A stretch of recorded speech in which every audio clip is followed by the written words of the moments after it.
Local, live, late breaking. This is KMAX News at 5 in high definition. We begin tonight with breaking news. Lubbock firefighters knocking down a house fire in central Lubbock and will soon knock down what's left of the home. Hi there, everybody. I'm Elizabeth Hale. Lubbock Fire tells us the house fire started earlier this afternoon on 15th and Avenue O. According to police, no one was inside at the time, and one firefighter suffered minor injuries.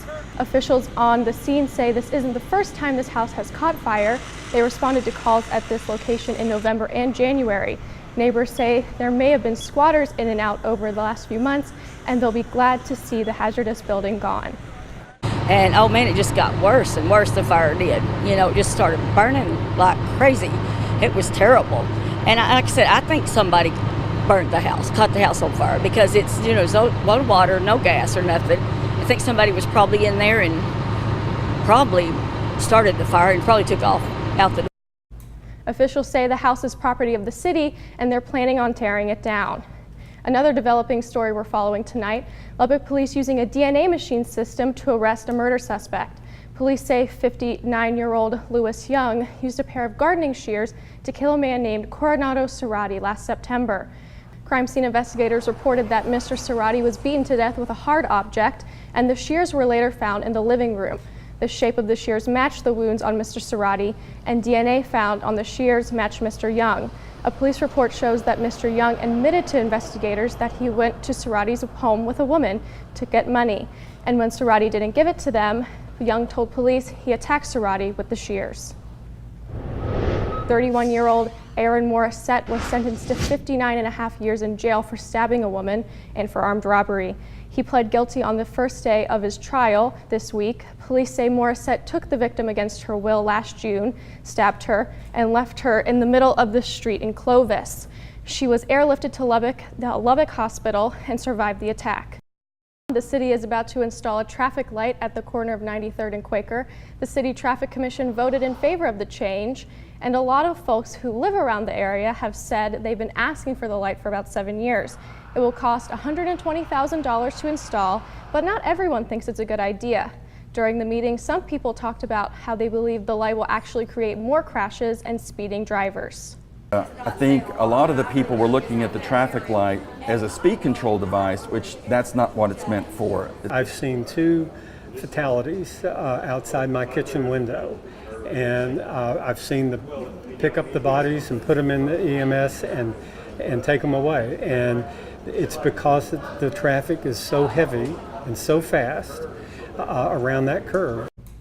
The city's engineering department tells us that they hope to begin construction within the next 9 months. President Trump's Supreme Court nominee Neil Gorsuch getting peppered with questions during his Senate confirmation hearings. Conservatives generally supporting the president's choice, but Democrats seizing the opportunity to grill Judge Gorsuch concerning President Trump's more conservative campaign promises.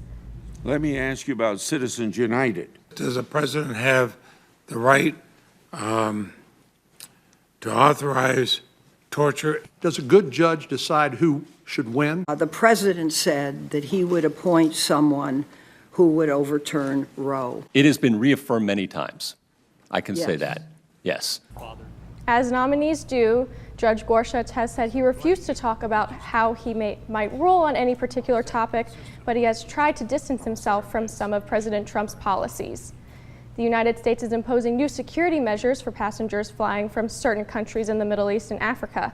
This time, it's not what's in your passport that matters, but what's in your pocket and your bags. Our Lama Hassan explains.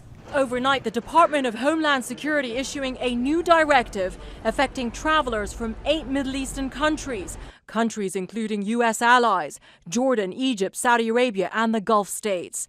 Passengers flying into the U.S. from 10 airports overseas will now be barred from bringing electronics bigger than cell phones in their carry-on luggage. And what's likely happened is that the U.S. government has developed some intelligence that a group or individual has developed some type of device that they can get onto an airplane using a laptop or some other electronic appliance. The ban prevents laptops, tablets, cameras, DVD players, and electronic games from entering the cabin, but does not include phones or medical devices.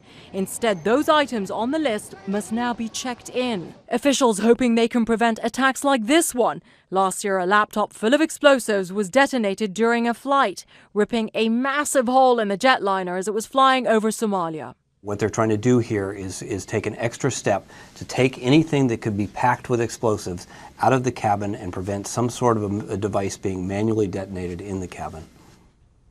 The Department of Homeland Security has given those 10 airports overseas just 96 hours to comply with the directive, which has no end date. Lama Hassan, ABC News, London.